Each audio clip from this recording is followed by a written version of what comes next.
that is lack of faith. Bwana asifiwe. Wasiwasi ni kutokuwa na imani. Wacha tuweze kuwa na imani ya kutosha. Wacha tutulie na imani ya kutosha. Bwana asifiwe. Ni kwa sababu Yesu anatuambia as unbelief get the upper hand in our heart, one of the results is anxiety. Bwana asifiwe. Na kwa hivyo wacha tukaweza kutulia na kumtazama Mungu. Bwana asifiwe. Amen. Na kwa hivyo Mungu anazidi kutuambia ya kwamba eti ya kwamba yeye ni Mungu. Bwana asifiwe. Anasema kwamba kuwa tu mtiifu kwa neno langu. Bwana asifiwe. Kuwa mtiifu katika neno la Bwana.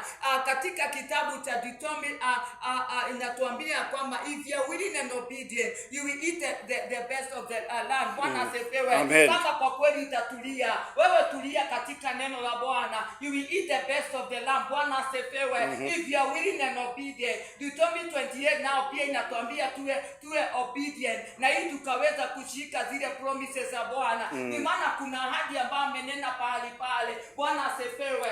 Kwa ni wewe utakayetolea kuwa tu mtiifu kwa neno langu. Nitafanya lisilowezekana katika maisha yako, na atafanya lisilowezekana kwa maisha yako. Bwana asifiwe. Mungu yuko tayari kufanya lisilowezekana kwa maisha yako. Ni kwa sababu kile hakiwezekani kwa wanadamu inawezekana kwa Mungu. Bwana asifiwe. Ilikuwa ya kwamba Farao alikuwa hataki kuachilia, lakini kwa kweli kwa sababu ya Mungu akafanya kile ambapo hakikuwezekana, na wakaweza kuwekwa huru. Hata wewe unaweza wekwa huru siku ya leo. Bwana asifiwe. Na neno la Bwana likaweza kufanya kazi. Nakumbuka ahadi ya Abrahamu na Sara. Bwana asifiwe. Waliongojea kwa miaka mingi mtoto aliyeahidiwa, lakini haikutokea. Bwana asifiwe.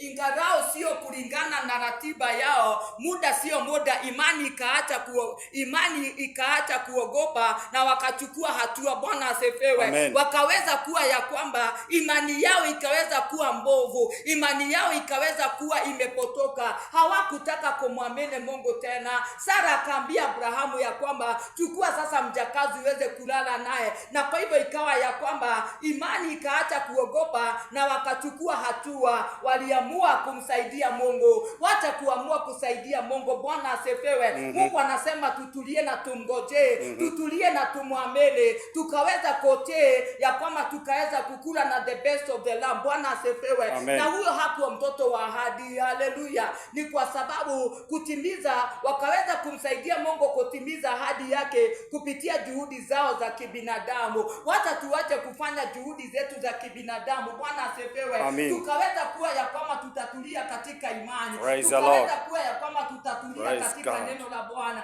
Tukaweza kutulia na kumtazama Mungu. Bwana asifiwe. Ni maana Biblia inatuambia kwamba katika Psalm 46 and verse 10, be still and know that I am God. I'll be exalted in earth. Bwana asifiwe. Biblia inatuambia vizuri sana ya kwamba we be still, na tukaweza kujua yeye ni Mungu. Yeye ndio Mungu atakayeinuliwa duniani yote. Bwana asifiwe. Na kwa hivyo nimekuja kuambia kwamba wacha tukaweza kutulia na kumtazama Bwana. Acheni mjue ya kuwa mimi ni Mungu. Bwana asifiwe. Acheni mkajua ya kwamba mimi ni Mungu.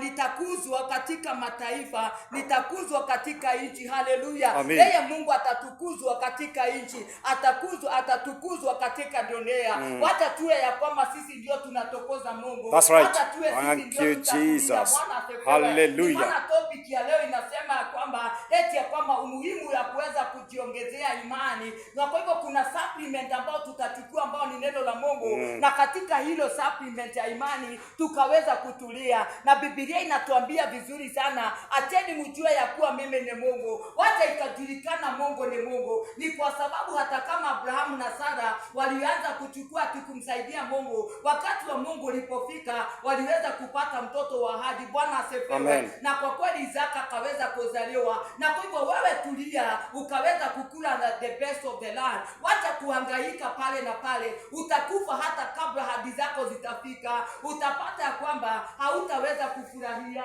na hicho ambao unajitafutia wewe mwenyewe haitakusaidia. Bwana asifiwe. Uzoefu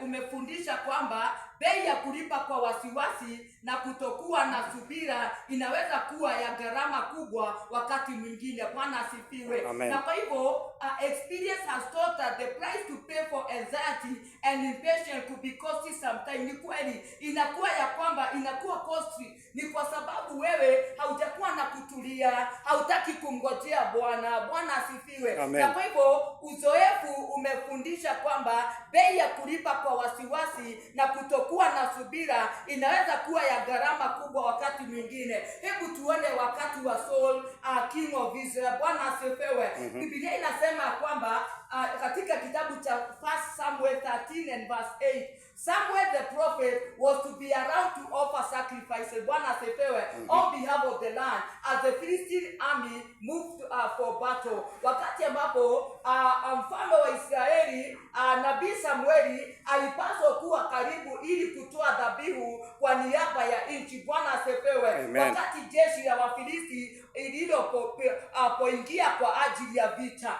Na kwa hivyo baada ya kungoja kwa muda, Saulu kwa kukosa subira aliamua kutoa dhabihu mwenyewe. Bwana asifiwe.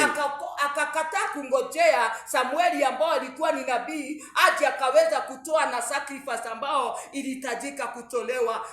Alipomaliza tu Samueli akatokea. Bwana asifiwe. Yeye kiherehere akasema wacha nitoe, maana nabii Samueli ametulia, amekaa sana, lakini hakungojea. Akawa ya kwamba hakuwa na sobela, na after tu alimaliza hivi, Biblia inasema Samueli akaweza kutokea. Na 1 Samuel 13:13 inasema kwamba Samueli akamwambia umetenda upumbavu. Bwana asifiwe. Umetenda upumbavu. Right. Kwa kweli ninapoangalia gharama ya tendo hilo moja la kutotii lililotokana na kukosa subira ndio lilikuwa mwisho wa nasaba yake au ukoo wake. Bwana asifiwe. Akapata kwamba alitolewa katika utawala. Hakuna yoyote wa mtoto wake ama familia yake aliweza kuingia katika utawala. Ikawa ya kwamba hiyo ilikuwa ndio mwisho. Ni kwa sababu alimkasirisha Mungu. Samueli nabii alikuwa atoe dhabihu ni kwa sababu ya nchi, lakini wakiwa na Saulu akiwa kiherehere akakosa sobera, moyo wake ukakuwa mpotovu, akaweza kuwa ya kwamba aliongozwa na kutotii. Bwana asifiwe. Na ndio maana nimekuja kunena na kusema ya kwamba wacha tukaweza kutulia na kutii neno la Bwana na kungojea. Kama mfalme Saulu, waamini kadhaa kwa kukosa subira wamepoteza maisha bora zaidi ya Mungu. Bwana asifiwe. Tunapoteza maisha yetu zaidi ya Mungu. Tunasema ya kwamba Mungu umekaa sana, nimekuomba haujakuja. Na kwa hivyo kama wewe ukiwa kijana, ukiwa dada ama ukiwa mama, pengine ni single mother, unasema umengoja sana, na kwa hivyo unatoka unaenda mambo zako mwenyewe.